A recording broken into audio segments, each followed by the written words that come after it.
રંગતમાં હું સિદ્ધિ કમાણી રોજ તમને અવનવી વાનગી બનાવતા શીખવું છું। જો તમને મારી વાનગી પસંદ આવતી હોય તો તમે મારી ચેનલને સબસ્ક્રાઇબ કરો, મારા વિડીયોને લાઈક કરો અને તમારા ગ્રુપમાં મારા વિડીયો જરૂરથી શેર કરો। તો આજે આપણે ટિંડોળાનો સંભારો બનાવતા શીખીશું, જે બનાવવું ખૂબ જ આસાન છે અને તમારા ઘરના સભ્યોને એ જરૂરથી ભાવશે। તો તમે મારો વિડીયો છેલ્લે સુધી જરૂરથી જોજો। તો ચાલો આજે આપણે બનાવવાનું શરૂ કરીએ। એકદમ આસાનીથી બની જતો ટિંડોળાનો સંભારો,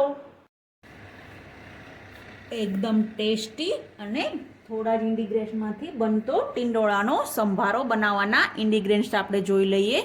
મેં 100 ગ્રામ ટિંડોળા લીધા છે, એની સામે 2 મરચાં લીધા છે। તમારે મરચાં લેવાય તો ભલે, ના લેવાય તો તમે સ્કીપ પણ કરી શકો છો। 2 મોટી ચમચી તેલ લીધું છે, 1 ચમચી રાઈ, 1 ચમચી જીરું અને 1 ચમચી અધકચરી વાટેલી મેથી લીધી છે।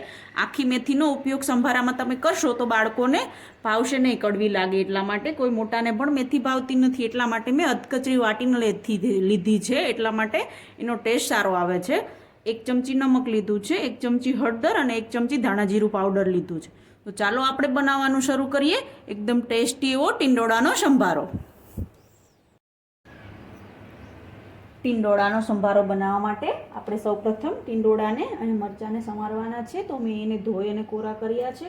તો હવે આપણે એને આવી રીતે ઉપરથી નીચેથી બંને સાઈડ જે ડીટા હોય છે તે કાઢી અને આવી રીતે વચ્ચેથી 2 ટુકડા કરી અને આવી રીતે પતલી ચિપ્સમાં બધા ટિંડોળાને આપણે સમારી લેવાના છે। અને મરચાંને પણ આવી રીતે ડીટલું કાઢી અને વચ્ચેથી આમ 2 કાપા કરી અને પાછો વચ્ચે કાપો કરી 4 ચીરી કરી અને 2 ટુકડા કરી દેવાના છે। આવી રીતે મરચાં પણ સમારી અને લેવાના છે। જો તમે મરચાં નાના બાળકો માટે બનાવતા હોય અને મરચું ના ખાતું હોય તો તમે મરચાંને સ્કીપ પણ કરી શકો છો। આવી રીતે આપણે બધા ટિંડોળાને અને મરચાંને સમારી લેવાના છે। મરચાં મેં 2 જ યુઝ કર્યા છે, એટલે કે અત્યારે આપણે એકદમ ખાલી મરચાંનો ટેસ્ટ આવે એટલા માટે 2 જ મરચાં યુઝ કર્યા છે। જો તમારે વધારે તીખો સંભારો ખાવો હોય તો તમે વધારે મરચાં પણ વાપરી શકો છો। એટલા માટે આવી રીતે આપણે બધા જ ટિંડોળાને ચિપ્સમાં સમારી લેવાના છે અને સમારાઈ જાય પછી આપણે એનો વઘાર કરી લેશું। તમે જોઈ શકો છો આપણા ટિંડોળા અને મરચાંને મેં સમારી લીધા છે સંભારો બનાવવા માટે। તો હવે આપણે સંભારો બનાવી લેશું। ટિંડોળાનો સંભારો બનાવવા માટે આપણે હવે ગેસ પર એક પેન ગરમ કરવા માટે રાખીશું। ગેસ ચાલુ કરી અને આપણે પેનને ગરમ કરવા માટે મૂકવાની છે। તો આપણે ગેસ ચાલુ કરી દીધો છે અને હવે આપણે પેન ગરમ કરવા માટે મૂકી હતી તેની અંદર જે 2 મોટી ચમચી આપણે તેલ લીધું હતું તે એડ કરી દેવાનું છે અને તેલ ગરમ થાય પછી આપણે સંભારાનો વઘાર કરીશું। તમે ટિંડોળાનો સંભારો જ્યારે પણ બનાવો અને ટિંડોળા લો ત્યારે એકદમ પતલા અને જે એકદમ નરમ ટિંડોળા આવે છે કૂણા, તે ટિંડોળા લઈને સંભારો બનાવશો તો સંભારો ખૂબ જ ટેસ્ટી લાગશે અને સંભારો બનાવવામાં પણ વાર નહીં લાગે, ફટાફટ સંભારો બની જશે અને એકદમ ફટાફટ પાકી જશે। એટલા માટે તમે જ્યારે બી ટિંડોળા લો ત્યારે એકદમ કૂણા અને નાની સાઈઝના ટિંડોળા આવે તે લઈ અને બનાવવાનો છે। તો હવે આપણું તેલ ગરમ થાય પછી આપણે સંભારાનો વઘાર કરી લેશું। આપણું તેલ ગરમ થઈ ગયું છે તો હવે આપણે સંભારાનો વઘાર કરીશું। તો સંભારાના વઘાર માટે તેલની અંદર મેં જે 1 ચમચી રાઈ લીધી હતી તે આપણે એડ કરવાની છે। રાઈ સંતળાઈ જાય તો તળી જાય પછી આપણે જે જીરું લીધું હતું તે એડ કરીશું અને જે મેથીનો પાવડર છે તે એડ કરીશું અને વ્યવસ્થિત રીતે ત્રણેય વસ્તુને આપણે ચમચા વડે તેલની અંદર સાંતળવાની છે। વ્યવસ્થિત રીતે સંતળાઈ જાય અને મેથી વ્યવસ્થિત રીતે પાકી જાય એટલા માટે આપણે એને વ્યવસ્થિત હલાવી અને પકવવાની છે। પછી આપણે હવે એની અંદર 1 ચમચી જે હળદર લીધી હતી તે એડ કરીશું અને 1 ચમચી નમક એડ કરીશું।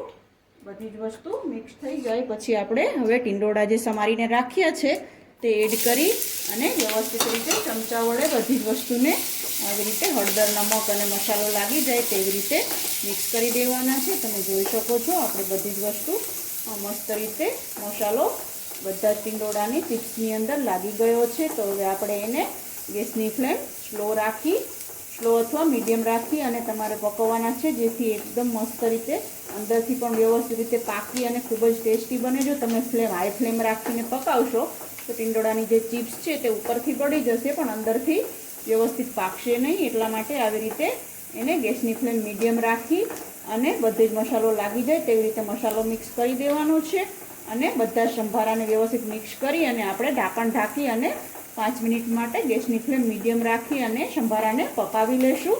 તો હવે આપણે એને ઢાંકણ ઢાંકી અને 5 મિનિટ માટે પકવવા માટે રાખી દઈશું.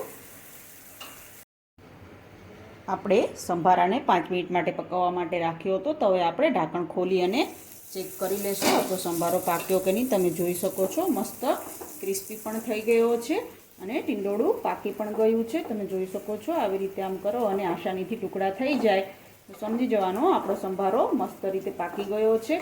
તો જો તમને મારી આવી અવનવી વાનગી પસંદ આવતી હોય તો તમે મારી ચેનલને સબસ્ક્રાઈબ કરો, મારા વિડીયોને લાઈક કરો અને તમારા ગ્રુપમાં મારા વિડીયો શેર કરો. તો હવે આપણો સંભારો પાકી ગયો છે. તો આપણે જે ધાણા જીરું પાવડર રાખ્યો હતો તે એડ કરી અને આપણે એને સર્વિંગ બાઉલમાં કાઢી લઈશું. તો હવે આપણે એની અંદર જે એક વાટકી મેં 1 ચમચી ધાણા જીરું પાવડર લીધો છે તે એડ કરી અને વ્યવસ્થિત રીતે મિક્સ કરી લેવાનો છે. તમે જોઈ શકો છો એકદમ મસાલેદાર મસ્ત સંભારો આપણો રેડી થઈ ગયો છે. આ સંભારો જ્યારે તમારા કોઈ નાના બાળકો ઘરની અંદર હોય અને રોટલી જોડે સબ્જી ના ખાતા હોય તો તમે આ સંભારો બનાવીને રોટી ખવડાવશો તો બાળકો આસાનીથી રોટી ખાઈ લેશે અને એને ભાવશે પણ ખરી. તો આપણો સંભારો રેડી થઈ ગયો છે. તો આપણે એને હવે સર્વિંગ બાઉલમાં કાઢી લેશું. તો તૈયાર છે.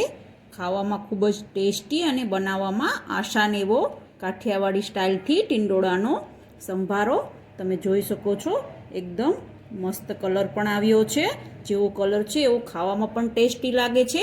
તો આ સંભારો તમે પણ ઘરે જરૂરથી ટ્રાય કરજો અને તમારો સંભારો કેવો બન્યો તે મને કમેન્ટ બોક્સમાં જરૂરથી જણાવજો. કેવી લાગી આજની રેસીપી તમને? જો તમને મારી રેસીપી પસંદ આવી હોય તો તમે મારી ચેનલને સબસ્ક્રાઇબ કરો, લાઈક કરો અને શેર કરો. તો રોજ આવી અવનવી વાનગી જોવા માટે જોતા રહો રંગત, ખાણીપીણીના શોખીન ગુજરાતીઓની. Thanks for watching.